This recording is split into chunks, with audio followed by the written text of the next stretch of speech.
You're listening to Fox City's Murder and Mayhem, your bi-weekly dose of true crime history in a small rural community of Wisconsin. Hey everybody, welcome back to another episode of Milwaukee Mafia. I'm Eric. I'm Gavin. And Gavin? Yeah. We're back again? Yeah. What do you got for us today? I got to tell you something. The listeners will probably know this because it'll appear in the feed or whatever. Okay. But I'm going to tell you right now, we're actually going to do an episode that's going to drop in both feeds. In Fox City's Murder and Mayhem? Mayhem and Mafia. So if you listen to one and you hear this, you can skip it the second time because we're not re-recording it. It's the same thing. But if you only listen to one, well, then you get to hear it either way. So, well, that's weird. Should I have done some double introduction or something? You're making things weird here. No. This is a Milwaukee Mafia episode. It's dropping in Fox Cities, and if Fox Cities people want to hear more Mafia stories, they should, subscribe to that feed. And if people in the Milwaukee Mafia feed want to hear more stories that happen in the Fox City, they should subscribe to that feed. And that's all there is to it. And may I just say that if you're not subscribed to both feeds, shame on you. Yeah, shame on you. Just kidding. Shame We're on you. not really shaming you, but I am. I would highly recommend getting subscribed to the other feed. So does this story have some sort of connection to the Fox Cities that it does. Okay. Or at least close enough for our standards. Yes. Yeah. Which, by the way, for anybody that's not a Fox Cities Murder and Mayhem listener, our standards are pretty loose. They are pretty loose. I actually, obviously you can't see this because this is audio, but I drew a map. So for my own reference of what's appropriate and what's not. Oh, really? Yeah. I would love to see this map. So it goes out to Manitowoc and Sheboygan. It goes down to Fond du Lac, which is where we are today for today's episode. And it goes up to Shawano and Oconto. So way outside the Fox Cities, but northeast Wisconsin, and I'm sticking with those boundaries from here on out. Anything farther south, that's Milwaukee. We're not going to talk about that. Anything farther west, I don't care. Farther north, yeah, the UP can have it. So I've set my boundaries of what, Fox Cities, it's not Fox Cities anymore, but it's northeast Wisconsin. So someday me and Gavin will start the UP Murder and Mayhem podcast. I don't think that'll happen. I'm sure there's a lot there, but I won't do it. Damn it. But anyway, I got to find another host for that one then. Yeah, so all this intro to get to our story of the day, which I'm calling Leroy Sommers Murder or Suicide. Ooh. Yeah. A little preface. When law enforcement hears about a crime or a rumor of a crime, obviously it's in their best interest to investigate the things that they're told. This story kind of illustrates what happens when the rumors get a little out of hand. Okay. So this is not no disrespect to law enforcement. The law enforcement did a great job in this case. The rumors got ahead of the story. Yeah, it's going to get a little weird. I have questions about this, but I think it's better probably to let you just launch into the story to see where it goes before I ask anything. So okay. Go for it. So Leroy Sommers was born around 1920. He's from Outagamie County. He resided as a young man in Hortonville and Dale. In fact, I'm not even sure if it's both or one or the other. I've seen different things, and I'm guessing he lived out in the country, so it could have been somewhere between the two. For people not familiar with Outagamie County, I mean, Hortonville and Dale aren't right next to each other, but there's a lot of just nothing between them. By 1930, though, the family moved to Oshkosh, where the elder Sommers, his father, operated a cheese factory. Young Leroy, no doubt, was raised in the business and would follow in his father's footsteps. By 1940, the family had moved yet again to Fond du Lac. And now, the father was out of the cheese business. Odd. And he was now selling building materials. And Leroy, our subject, is now a laborer in a cheese factory. Family bouncing in and out of the cheese business around here. And what cheese factory was he a part of? I do not know that. Okay. I do not know that. The younger Sommers, our focus, Leroy, and from here on out, it's just going to be Leroy, so I'm going to stop saying younger and older. Leroy left the family home and was married around 1942 to Amy Markowski of Fond du Lac. They briefly moved to Freeport, Illinois, where Leroy took up work as a superintendent at a dairy. I know that he was there from 47 to 1950. I'm not sure if it was earlier or later than that, but 47 to 50, they were in Illinois. They had 3 daughters, and then they came back to Fond du Lac. Do you know, this is really not relevant, but I'm just curious. Did you look up where Freeport, Illinois is? I think it's in the middle of the very north part. So, like, west of Rockford. Oh, okay. So it's not that far away. I think that's where it is. Okay. Yeah. I just never heard of it. That's why I asked that question. Somebody can call me out on that, but I think that's where it is. Okay, they moved back to Fond du Lac. At this point, Leroy now owns his own cheese company, the Full Cream Cheese Company, which is, I don't think it's a great name. Great name. Shut up. Yeah. That is a great name for a cheese company. Okay, Full Cream Cheese Company, which I'm not entirely sure where it is because some things say Malone and some say Pipe. This is, again, one of those situations where if you look on a map, there's kind of some middle of nowhere area between the two of them. And Malone and Pipe are like on the southeast side of Lake Winnebago. Full Cream Cheese Company specializes in Italian cheese. Okay, I just want to interrupt because I did check this, and you are correct. Okay. Freeport is just west of Rockford, and it appears like there's literally nothing between Rockford and Oh, really? Freeport, I didn't know it was that close. Yeah. Well, it's not very close, but it doesn't look like there's hardly anything between the two. You're just driving through the country. Okay, I will tell you why I know that, and nobody listening is going to give a crap, but I will tell you why I know that. That is where Dallas Piper was from. And nobody listening has a clue who that is, but someone we went to school with. Hey, somebody we went to school with, and why Gavin knows where she's from is beyond me. Why would you know that? That's a whole other story. Whole other story. All right, so not relevant. just don't worry about it. All right, back to the story. We now know that, okay, his father was in the cheese business. He was in the cheese business. He owned his own cheese company. All fine and good. Then comes May 22nd, 1962. Okay.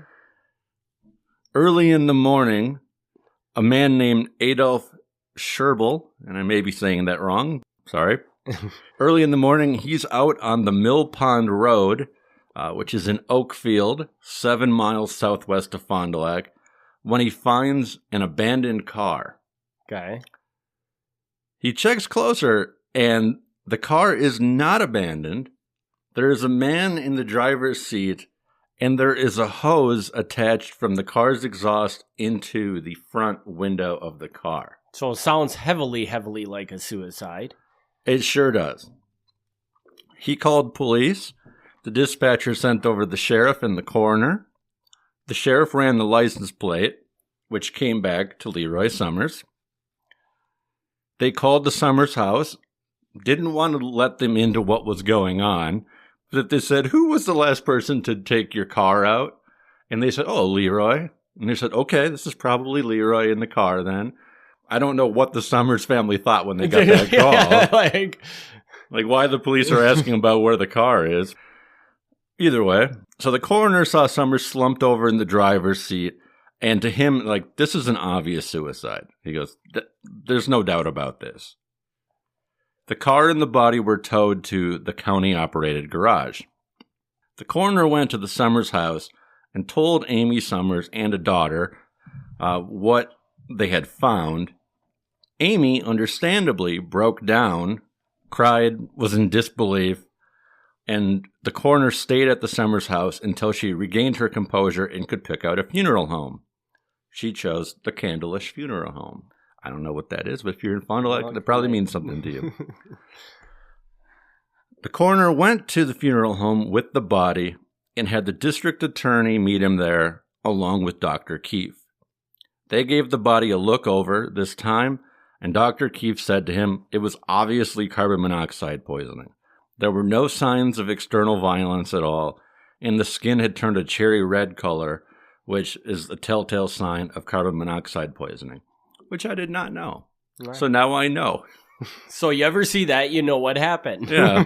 So, your skin is cherry red. You must have been carbon monoxide. So Dr. Keefe said he didn't see any reason for an autopsy, and he agreed to sign the death certificate there on the spot.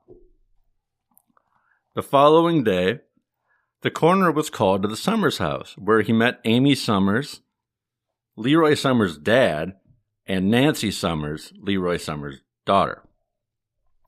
According to his report, the three, quote, really gave me the business, that's his phrase, really gave me the business, for declaring the death a suicide. They insisted that simply was not possible. Amy Sommers requested an autopsy be done, so Dr. Decker, the coroner, actually I shouldn't say he's probably not a doctor, Coroner Decker called Dr. Stubbe and an autopsy was done. His conclusion was the same as Dr. Keefe. There were no signs of violence, and the cause of death was carbon monoxide asphyxia complicated by pulmonary edema, which is just a fancy way of saying carbon monoxide poisoning. The coroner's report is somewhat ambiguous, but it seems that the body may have been embalmed by the time that the autopsy was done. I'm not sure how that would affect the autopsy results. Either way, the conclusion is the same. Mm-hmm. I'm really drilling in here. I'm like, I want to make it very clear that the coroner, the first doctor on the scene, and the autopsy are all saying carbon monoxide. This is like no doubts, right? Up to this point, I want you to know, too, it sounds like you're telling me this is a Milwaukee Mafia story. But right now, it just sounds like Fox City's Murder and Mayhem. And that's why it's on both feeds. That's why it's on both feeds. Because this would work for either one. Mm-hmm. About a month goes by. Amy Sommers still refuses to believe it's a suicide. She signs papers having her husband exhumed. Tissues were taken from his flesh and his brain and sent to the state crime lab, where they would be further analyzed. She testified before a coroner's inquest, "I just knew that he would not do this to himself." She thought that there was something suspicious, and she believed that he was making payoffs to unknown parties. Okay. Now it's starting to sound mafia-esque. Yeah. The Fond du Lac district attorney told the press, "This may lead to something, and again, it may not." Which is like the most non-statement you can make. Charges of payoffs allegedly made by Sommers were introduced onto the record by a man named Adolf Ritter, who was the president of the Lamartine Creamery. I don't know if that's how you say Lamartine. So people Sounds who live, good. Sounds good, though. People who live there will be like, "What's not how you say it?" He said, I had heard rumors of payoffs, and he goes, and in fact, I loaned Sommers large amounts of money on occasion. So he's like, okay. Ritter testified that he obtained this payoff rumor information from a man who I buy insurance from. That's all he would say at first. When they pressed him, he identified the insurance man as James Fletcher, who was a former president of the Fond du Lac Junior Chamber of Commerce. Fletcher denied that he ever told Ritter that Sommers made payoffs. Fletcher admitted that they had a conversation about Sommers shortly after his death, but it was just a passing conversation. I don't remember saying anything about payoffs. The coroner testified at the inquest that his office had positive evidence that Sommers died of carbon monoxide poisoning. End of story. So this time, the coroner's inquest heard all this evidence, and the jury, the coroner jury, of just random local citizens, has also now decided the death was suicide by carbon monoxide poisoning. This should be the end of it. A few months later, October 13th, 1962, an ex-convict and former employee of the Full Cream Cheese Company, not identified by the newspaper, so I don't know who it was. Former employee met with Amy Sommers and told her the name of the man who allegedly killed her husband. Wow. Amy had alerted the Fond du Lac police in advance of this meeting, and they secretly recorded the man telling her the killer's name. The police later confronted the man, and he told them the same story that he had told Amy Sommers, so he did not deny. When the police asked him, he repeated himself. Mm-hmm. Based on this, the district attorney said that the case would be reopened. I'm just curious where this is going. Yeah. Neither the name of the ex-convict or the alleged killer was made public. I don't know who they are. I'm sure it's in a record somewhere, but it's not a record I've seen, so I do not know. This is October 1962 that this meeting happens. Then there's an election, and there's a new governor elected.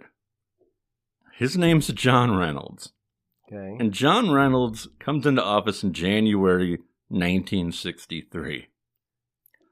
And Governor Reynolds decides that one of his very first speeches, he's going to talk about the dangers of organized crime and how the state should do a better job of fighting it.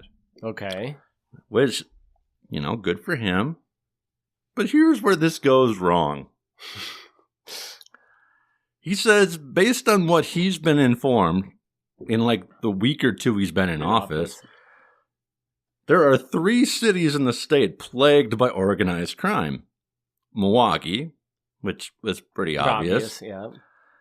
He also named Kenosha, because at the time that this happened, this was just after the Tony Burnett kidnapping and murder. So this was fresh in everyone's mind. And that is Shallow Grave? That's the Shallow Grave book. Yep. Okay. Yep. So this is like that same month. So, of course, that's going to come up. Makes sense. And then Madison, I'm assuming? No. Fond du Lac. Fond du Lac. Fond du Lac. He goes, there's also organized crime in Fond du Lac. And he goes, let me tell you, there's a company there called the Grande Cheese Company. And they're built on a history of murder. They have connections to the Mafia in Chicago and New York. Following his speech, Grande's president at the time, John DeBella, left Fond du Lac for a while to avoid press inquiries. He did not want to deal with that. And John DeBella, when in the last episode that we did on Grande Cheese, he was the one that took it over and had maybe loose mafia ties. Like he has mafia ties, but yeah, he's after all the violence, then he's kind of made the president. And yeah, he's like good friends with some New York mobsters and things like that. Connecting him to any specific crime is really hard to do. So what I find interesting here is my belief, and I don't know this for a fact. I don't know where the governor was pulling this from, but it's my belief that Governor Reynolds included Fond du Lac in his list because of how outspoken Amy Sommers had been. Because every chance she gets, she's going and telling the news and everyone else, being like, this was a murder, this was not a suicide. Now, the governor did not mention that in his speech. He mentioned the Grande Cheese murders of the past. But the reason I find this weird is he's making this speech in 1963. Those murders happened in the 1940s. So it's really weird that he's going to be like, this company was committing murders 20 years ago. Yeah. Like, there's no reason to bring that up unless he thinks there's a current problem. Mm-hmm. And I think the only reason he thinks there's a current problem is if he's somehow convinced that this is another one of those murders. That Leroy Sommers owns an Italian cheese company. He's maybe making payoffs. His wife says he was murdered. And so, of course, the other Fond du Lac cheese company is somehow connected. He never explicitly says it.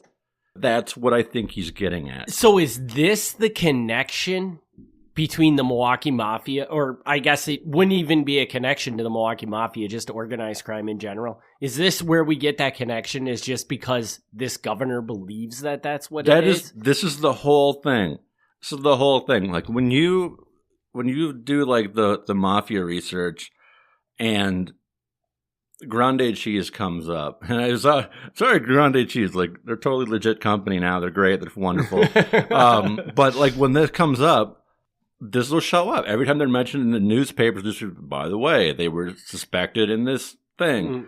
And like the FBI, who did not even investigate the Leroy Sommers case, like the FBI would be like, oh yeah, by the way, they were suspected in this Leroy Sommers death. Just from Amy Sommers going out and keep insisting on this with nobody backing her up, it keeps getting picked up by the newspaper, the governor, and so forth. And there's really no shred of evidence whatsoever that Grande Cheese had anything to do with it. Not at all.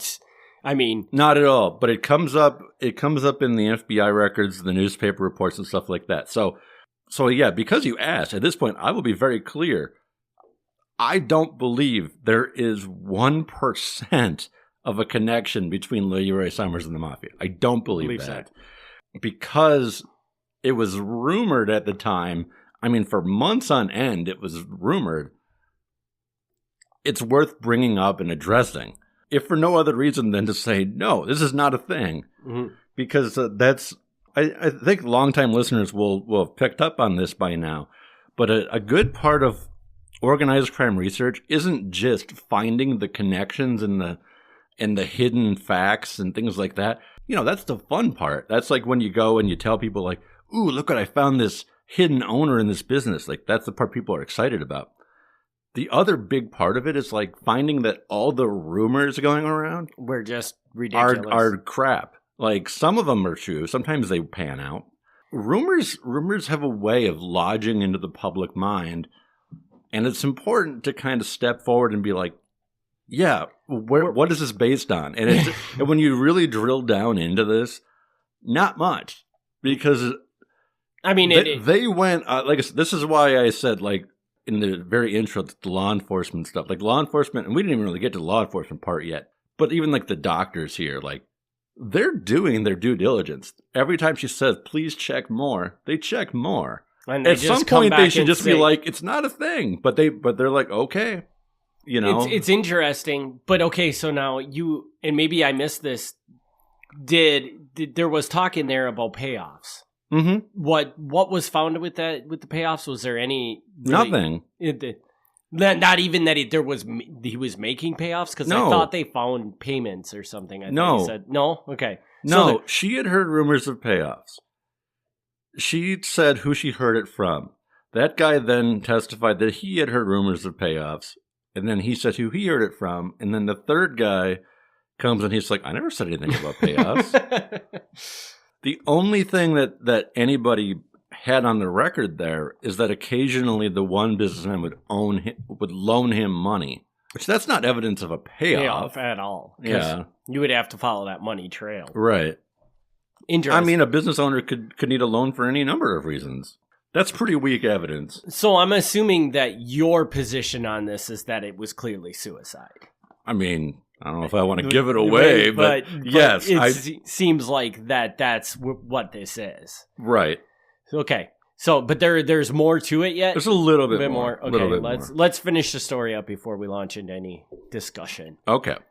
So now the suicide right. Has happened over 6 months ago, but it's still making the rounds. A report was submitted to the Chicago Narcotics Bureau that cheese from the Full Cream Cheese Company had been sent out to California for the purpose of that cheese company in California to put narcotics packaged inside of it and then resent back out to customers who were buying narcotics disguised as cheese. Okay. And when I say narcotics, generally that means heroin. Okay. So the Chicago Narcotics Bureau looks into this. They pass it on to the federal authorities, which at this time was the Federal Narcotics Bureau. They also investigated. Neither Chicago or the feds were able to find any evidence to support this claim whatsoever. What is going on with this? Like, just these false rumors that are flying around like crazy with this, surrounding this guy and his company. That's just weird, right? Yeah, it's really weird. The Fond du Lac District Attorney And the newly elected state attorney general would get questions from the press. They said, well, you're like the district attorneys who handle the state and in Fond du Lac. What are you doing about these rumors of the cheese business? And they're like, well, I guess we could open like a John Doe probe. And they more or less suggested that they didn't think there was anything to it, but they're like, well, I guess we could at least do that, because with the governor going out there and telling people, like, now it's a statewide thing and everyone's hearing about this stuff in Fond du Lac, maybe even, beyond the state, people are hearing about this, that Fond du Lac cheese businesses got these terrible problems. Guess we should at least look into it. Mm-hmm. So they start opening a probe, which they find nothing. This is incredible. This woman did an amazing job of, like, because you would have thought at a certain point somebody would have just said, okay, enough's enough. We've looked into this enough and there's just nothing here. Yeah, it's weird.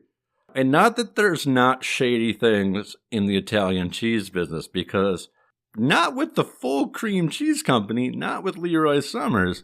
There are plenty of instances throughout the history of the murders, the tax fraud. There is even some narcotic stuff. There's, down the line in the 80s, there's a famous case that came to be known as the Pizza Connection, where they were using cheese in pizza parlors as like drug trafficking routes. So these things do happen, but it's so like wild how much this is flying around and how well they're not able to contain this. At no point should this have ever been publicly debated, like in the newspapers. The governor should have never mentioned it. This all should have just been like, Amy Sommers tells people, law enforcement or doctors or whoever, her suspicions. They look into it and they're like, no. this never should have been like up for debate. Yeah. The Labor Department files a claim against the Full Cream Cheese Company for $319, which they said was owed to two employees. This was because the minimum wage had gone up from $1 to $1.15 per hour.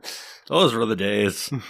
And the company had not adjusted their paychecks accordingly, so she now owed $319. She did pay that back. Also, she followed that up by filing for bankruptcy. She said she'd pay off her creditors, but the business would be no more. So the Full Cream Cheese Company.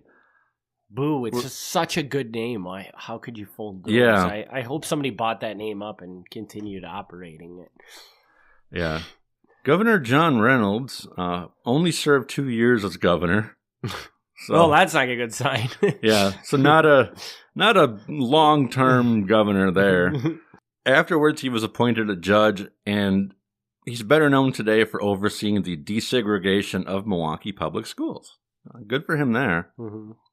I got one last piece here one and a half things. This actually came in to me after I had finished putting my notes together, but it's real short. Amy Sommers, never giving up. She still does.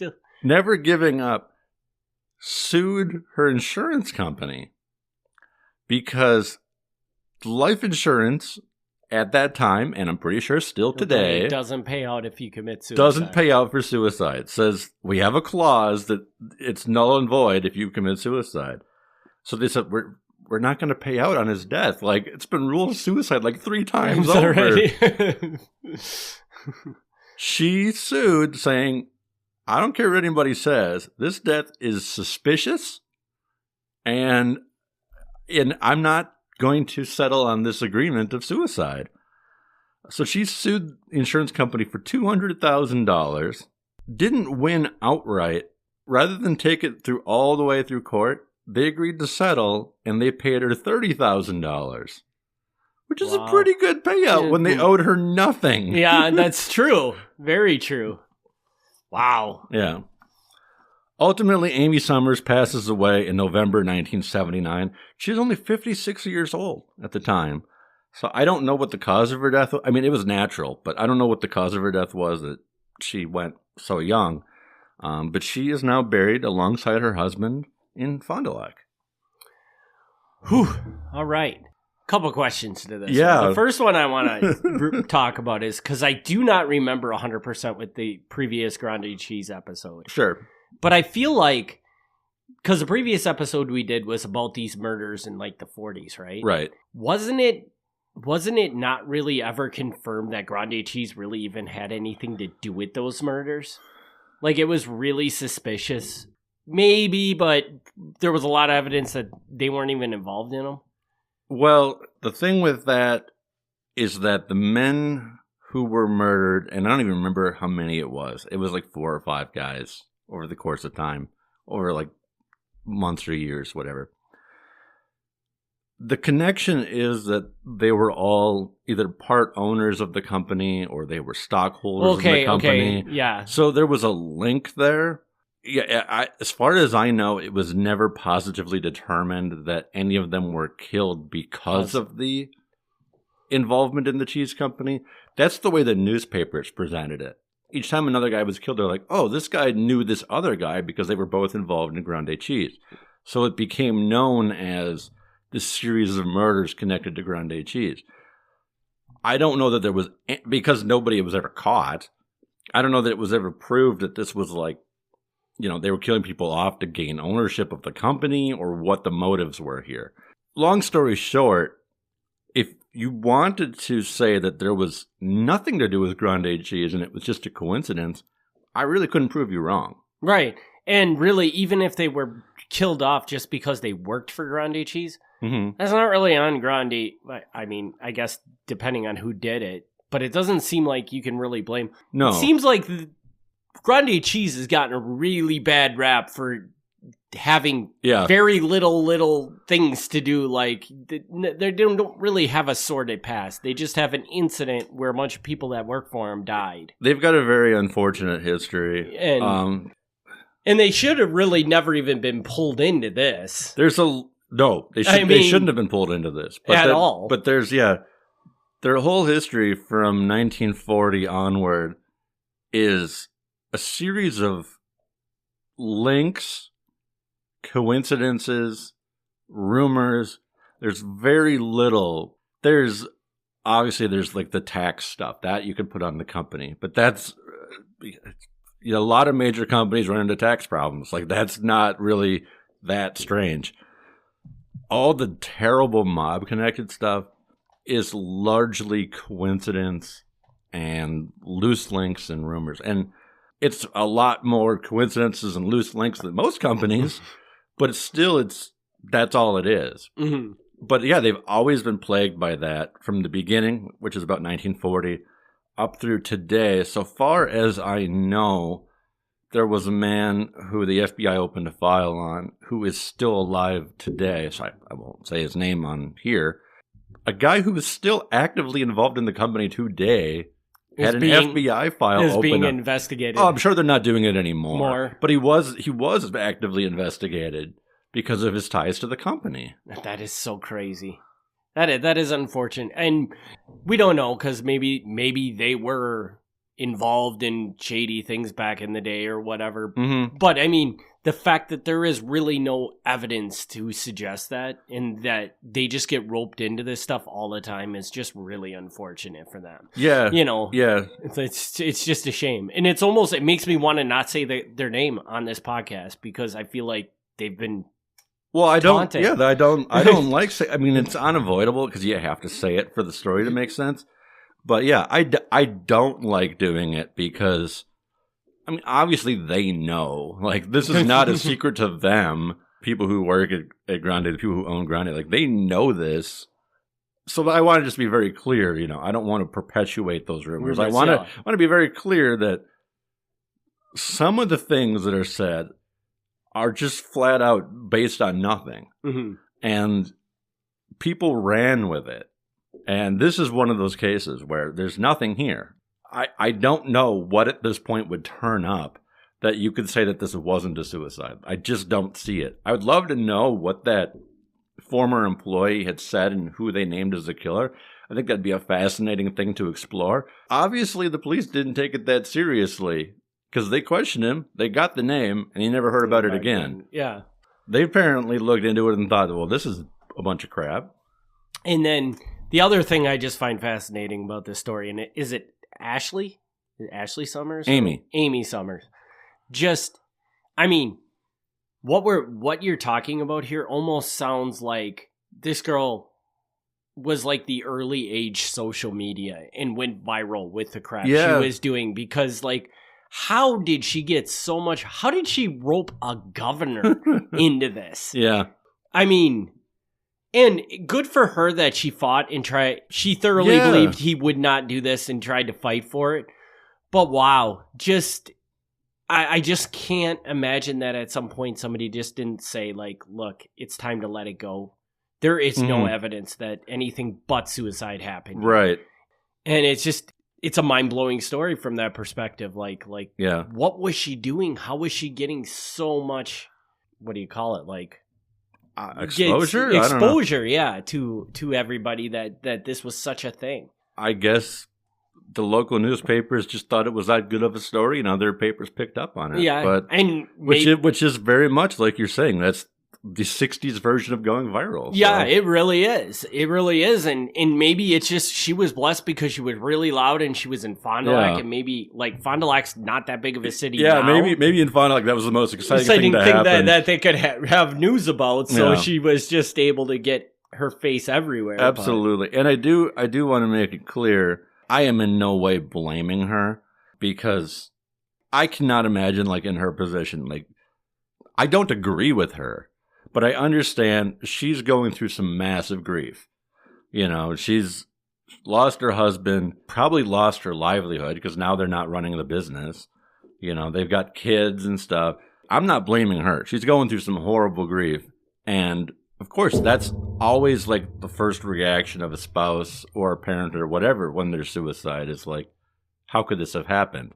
It's very rare that somebody's like, oh, yeah, that was totally going to happen. Yeah. You know? That doesn't surprise me at all. Yeah, I mean, in some cases, I'm sure it does happen. But generally, like, that is the reaction, is people being like, no, how could this be? Yeah, and I don't blame her either. I'm just shocked by hearing the kind of exposure that she was able to get. And I guess in a way it's refreshing, and I think it's good for her that she fought for what she believed in. Yeah. She thoroughly made sure that this was properly looked at, probably... Yeah, that's all I'm saying. The sense of reasonable. That's all I'm saying. Like, I don't want to, I don't think I did this, but I don't want people to think that I'm like saying that she's nuts or something, that she kept pushing this hard. I don't think she's nuts at all. I think that this really took an emotional strain on her, and this was how she dealt with it. Right. If that's how she felt, like, I cannot blame her for that. No, and it's not unreasonable to ask that it be looked at further. No, it's not. It's not. I am surprised they went along with it as much as they did. That's honestly, that is the biggest surprise to me is that one of these, but it seems like it kind of bounced from different agency to different agency. A little bit, might have been what, she might have just really known how to play her cards. Like, once the police stop, listening to her, okay, who else can I reach out to that'll listen to me? Yeah.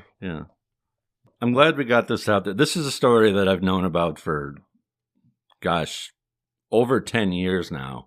I think I published something, like actually got paid. Published something on this about 11 years ago. Where did you publish it? In a journal, of all places. So, like, you can't even really find it. I'm so glad to be able to come back around to it because I was able to get the coroner's report released.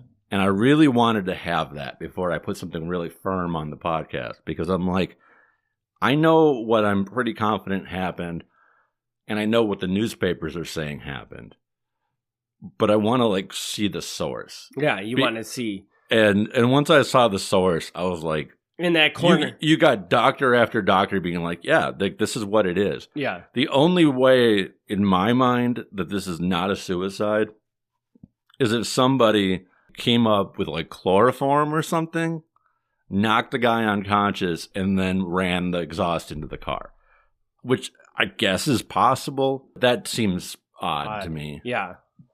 And if you're going to kill somebody, this seems like, well, I guess it isn't a weird way to kill somebody, because it's not a weird way if you want to cover it up. Yeah, if you want to make it look like a suicide. But yeah, I think probably something dramatic happened to this guy, and he he probably was not a guy that would ever seem like he would kill himself. That one thing happened to him, which we probably don't know what that probably thing don't. is. Well, my guess is based on her declaring bankruptcy and him taking out loans is probably the business was doing worse off than she realized. And he just couldn't take it anymore and just made a rash decision. Yeah.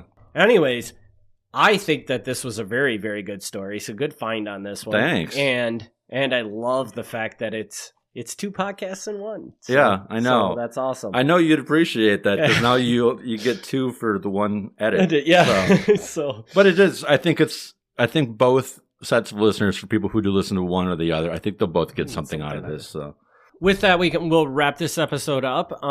We do have a Patreon, patreon.com/Milwaukee Mafia. You can find it at MilwaukeeMafia.com. We have a mailing list. You can sign up for that in the show notes or on MilwaukeeMafia.com.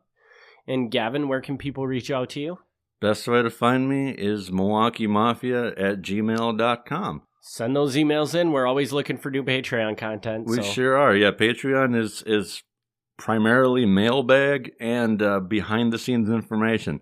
If you send in a question, I'll also answer to you directly. But I generally, if you send in a good question, we'll use it on air as well. So, with that, we'll wrap this episode up. We'll be back next week with a Patreon episode. So if you're not on the Patreon, you should get over there and subscribe to get that episode. And we'll be back in 2 weeks with a regular Mafia episode. Thanks, everybody, for tuning in. Thanks for tuning in to Fox City's Murder and Mayhem. Join us in 2 weeks for another exciting episode of Murder and Mayhem.